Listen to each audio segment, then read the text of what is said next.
Eh, Assalamualaikum warahmatullahi wabarakatuh. Selamat malam teman-teman semuanya. Terima kasih atas kesempatannya pada malam hari ini sehingga kita bisa berkumpul dengan membahas tentang peran mahasiswa dalam gerakan anti korupsi. Perkenalkan, nama saya Sudah Mata Fiasa, saya dari jurusan Bisnis Peralatan Magelang.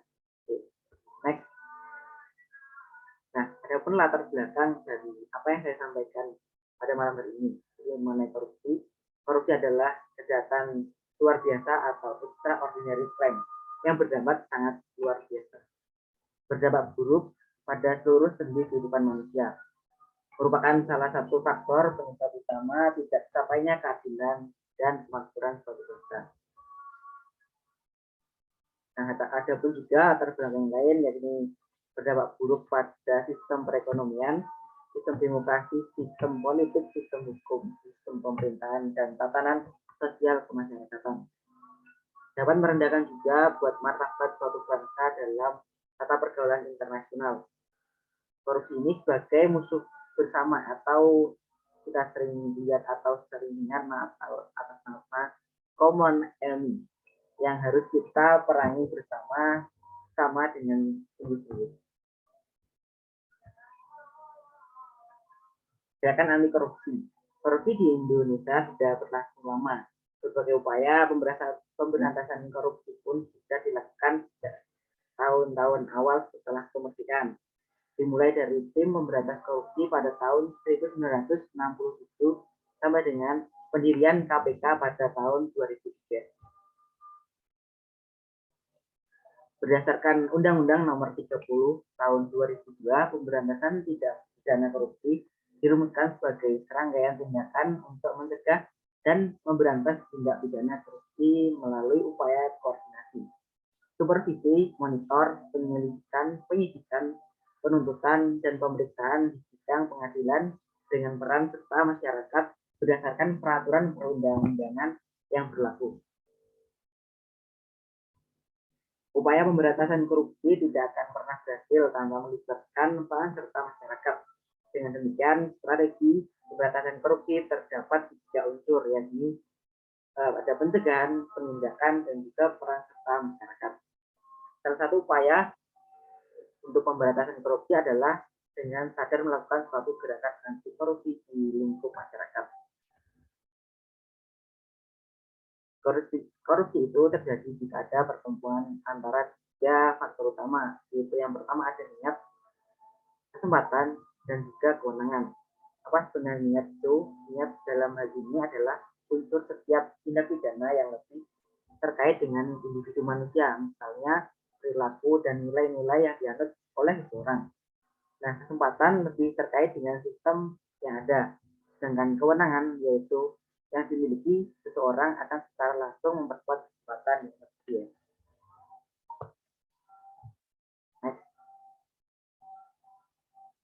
Meskipun muncul niat dan keterbukaan kesempatan tetapi tidak diikuti oleh kewenangan, maka korupsi itu tidak akan terjadi. Dan demikian korupsi tidak akan terjadi jika ketiga faktor tersebut yaitu niat, kesempatan, dan kewenangan tidak ada dan tidak bertemu. Upaya memperangi korupsi pada dasarnya adalah upaya untuk menghilangkan atau setidaknya meminimalkan ketiga faktor tersebut. Selanjutnya ada pun peran mahasiswa. Nah, dalam sejarah perjalanan bangsa Indonesia tercatat bahwasannya mahasiswa mempunyai peranan yang sangat penting. Seperti contoh kebangkitan nasional di tahun 1908, Sumpah Pemuda di tahun 1928, Proklamasi Kemerdekaan NKRI tahun 1945, lahirnya Orde Baru tahun 1966, serta Reformasi tahun 1998. Tidak dapat dipungkiri bahwasannya dalam peristiwa-peristiwa tersebut besar mahasiswa memiliki tampilan di depan sebagai motor penggerak dengan berbagai gagasan, semangat, dan idealisme yang dimiliki. Next. Mahasiswa memiliki karakteristik yakni intelektualitas, jiwa muda, dan idealisme. Dengan kemampuan intelektual yang tinggi, jiwa muda yang penuh semangat, dan idealisme yang murni telah terbukti bahwa mahasiswa selalu mengambil peran penting dalam sejarah perjalanan bangsa Indonesia ini. Mahasiswa didukung oleh modal dasar yang mereka miliki, yaitu intelijensi, kemampuan berpikir kritis, dan keberanian untuk menyatakan kebenaran. Dengan kompetensi yang mereka miliki tersebut, mahasiswa diharapkan mampu menjadi agent of change atau agent perubahan, mampu menyuarakan kepentingan rakyat, mampu mengkritisi kebijakan-kebijakan yang koruptif, dan mampu menjadi watchdog lembaga-lembaga negara dan penegakan hukum. Nah, peran mahasiswa ada pun seperti yang sudah ditambahkan ini. Yang pertama ada agent of change, yang kedua ada mampu menyuarakan kepentingan rakyat, yang ketiga mengkritisi kebijakan yang koruptif, dan selanjutnya menjadi pengontrol lembaga negara penegak hukum. Next. Hambatan dalam penerapan pendidikan budaya anti korupsi di lingkup kampus, yakni yang pertama adanya minimnya role model dan kurangnya political will. Yang selanjutnya ada pun penegakan hukum yang tidak konsisten. Yang ketiga ada terlalu toleran. Poin selanjutnya struktur birokrasi berorientasi ke atas. Selanjutnya perpus sekedar huruf mati. Dan yang terakhir adanya kurangnya optimal. Next. Bentuk peran serta masyarakat dalam pemberantasan tindak pidana korupsi menurut Undang-Undang Nomor 31 Tahun 1999. Yakni yang pertama, hak mencari, memperoleh dan memberikan informasi adanya dugaan tindak pidana korupsi. Selanjutnya, hak untuk memperoleh layanan dalam mencari, memperoleh dan memberikan informasi adanya tindak pidana pada penegakan hukum. Yang ketiga, hak menyampaikan saran dan pendapat secara tanggung jawab kepada penegak hukum yang menangani tindak pidana korupsi. Yang keempat, hak memperoleh jawaban dan pertanyaan tentang laporan yang diberikan pada penegak hukum waktu paling lama, yakni 30 menit. Yang kelima, adanya hak untuk memperoleh perlindungan hukum. 6. Penghargaan pemerintah kepada masyarakat. Keterlibatan mahasiswa dalam gerakan anti korupsi pada dasarnya dapat dibedakan menjadi 4 wilayah, yaitu yang pertama ada lingkungan keluarga, lingkungan kampus, masyarakat sekitar, serta tingkat lokal atau nasional. Nah, dalam lingkup keluarga sendiri, apakah dalam mengendarai kendaraan bermotor bersama ayah atau anggota keluarga atau yang lain, peraturan lalu lintas dipatuhi.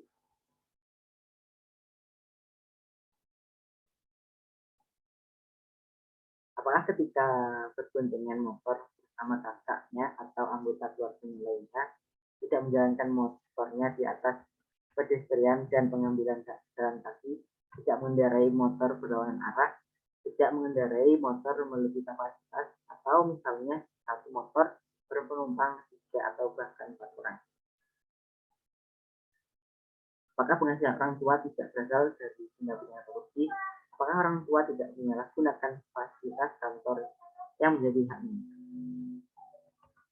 Dan yang selanjutnya, apakah ada di antara anggota keluarga yang menggunakan produk-produk bajakan seperti lagu, file, pembuatan tas, sepatu, dan sebagainya? Dalam keluarga sendiri, pelajaran yang dapat diambil dari lingkungan keluarga ini adalah tingkat ketaatan seorang terhadap aturan atau tata tertib yang berlaku. Substansi dan dilanggarnya aturan atau tata tertib adalah dirugikannya orang lain karena haknya terampas ke orang lain merupakan cikal bakal tindakan korupsi.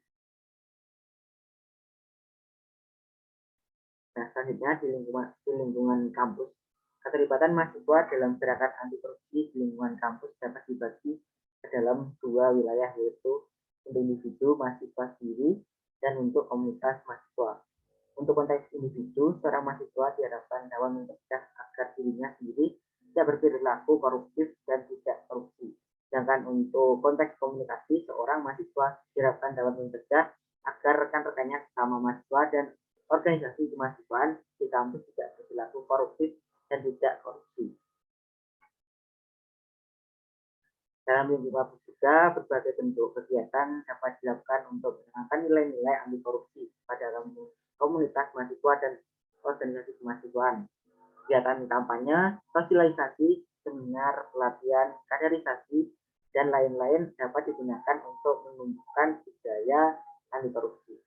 Kegiatan kampanye isi bersih atau anti mendotek misalnya dapat dilakukan untuk menumbuhkan antara lain-lain nilai kerja keras, kejujuran, tanggung jawab, serta kemandirian. Kantin kejujuran adalah salah satu contoh antara lain yang dapat dilakukan untuk menunjukkan nilai-nilai kejujuran dan juga tanggung jawab. Tentunya di dalam lingkup masyarakat sekitar, hal yang sama dapat dilakukan oleh mahasiswa atau kelompok mahasiswa untuk mengamati lingkungan di lingkungan masyarakat sekitar. Misalnya, apakah kantor-kantor pemerintah menjalankan fungsi pelayanan kepada masyarakat dengan sewajarnya, pembuatan KTP, SIM, KK, laporan kehilangan, pelayan pajak. Apakah biaya yang diperlukan untuk pembuatan surat-surat atau dokumen tersebut wajarkah jumlah biaya dan apakah jumlah biaya tersebut resmi diumumkan secara transparan sehingga masyarakat ingin tahu. Apakah infrastruktur kota bagi pelayanan publik sudah memadai, misalnya kondisi jalan, penerangan terutama di waktu malam, ketersediaan fasilitas umum, rambu-rambu penyeberangan jalan dan sebagainya. Apakah pelayanan publik untuk masyarakat sudah memadai, misalnya pembagian kompor gas, bantuan langsung uang tunai, apakah akses publik pada berbagai informasi bisa didapatkan? Ya, kurang lebih seperti itu gambaran untuk dalam lingkungan aktivitas sendiri. Di tingkat lokal dan nasional, dalam konteks nasional, keterlibatan seorang mahasiswa dalam gerakan anti korupsi bertujuan agar dapatnya mencegah terjadinya perilaku koruptif dan tidak korupsi yang masih dan sistematis di dalam masyarakat. Mahasiswa dengan kompetensi yang dimiliki dapat menjadi pemimpin atau leader dalam gerakan masalah korupsi baik yang bersifat lokal maupun nasional. Nah, selanjutnya di tingkat lokal dan nasional yang mungkin ini menjadi penjelasan akhir dari saya, jadi berawal dari kegiatan-kegiatan yang terorganisir dari dalam kampus, mahasiswa dapat menyebarkan perilaku anti korupsi kepada masyarakat luas, dimulai dari masyarakat yang berada di sekitar kampus, kemudian meluas ke lingkup yang lebih luas. Nah, ini ada sedikit gambaran, jadi selamat datang generasi muda anti korupsi. Indonesia akan lebih baik jika tanpa korupsi, bangkit dan lawan korupsi. Oke, mungkin itu pemaparan atau apa yang saya sampaikan. Dari teman-teman ada sesuatu hal yang ingin ditanyakan, silakan ditanyakan. Baik, terima kasih kepada Mas Mata yang telah memberikan pemaparan materi yang sangat baik ya. Nah, di sini saya itu penasaran dan ingin bertanya nih, bagaimana ya Mas pengaruh korupsi terhadap akhlak dan moral? Begitu Mas. Oke, pertanyaan yang luar biasa dari Mbak Rahma mengenai bagaimana pengaruh korupsi terhadap akhlak dan moral. Saya akan jawab untuk pertanyaannya. Jadi korupsi yang merajalela di lingkup pemerintah akan menurunkan kredibilitas pemerintah yang berkuasa. Nah, meruntuhkannya kepercayaan masyarakat terhadap berbagai tindakan pemerintah. Jika suatu pemerintah tidak lagi mampu memberikan pelayanan terbaik bagi warganya, maka rasa hormat rakyat pada pemerintah dengan sendirinya akan luntur. Praktik korupsi yang kronis menunjukkan demoralisasi di kalangan masyarakat. Korupsi yang menjangkit kalangan elit turut memaksa masyarakat menganut berbagai praktik di bawah meja demi mempertaruhkan dirinya. Mereka pun terpaksa melakukan korupsi agar mendapatkan berbagai bagian dari wajah bukan untuk mencapai keuntungan yang luar biasa.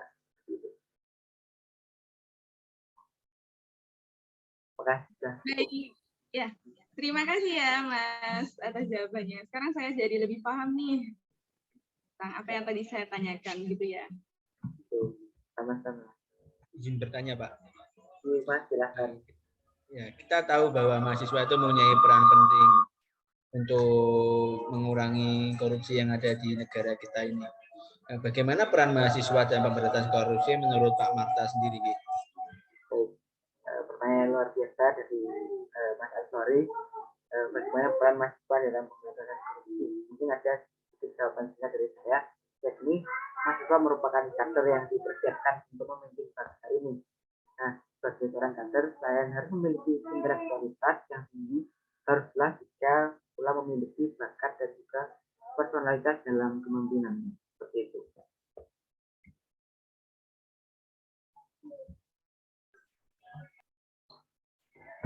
Mas sudah cukup jawab? Oke, Mbak. Terima kasih atas jawabannya. Sama-sama. Oke, silahkan Mbak Gundi untuk menyampaikan pertanyaannya. Ya, baik. Terima kasih Kak Marta atas kesempatannya. Ya, tadi kan sudah disinggung soal korupsi dan peran mahasiswa. Tapi di sini saya ingin bertanya, bagaimana macam permasalahan ekonomi akibat korupsi? Nanti Kak Marta bisa menyebutkan sekalian menjelaskan salah satu macam dari masalah ekonomi akibat korupsi tersebut. Terima kasih Kak Marta. Apakah pertanyaan saya bisa?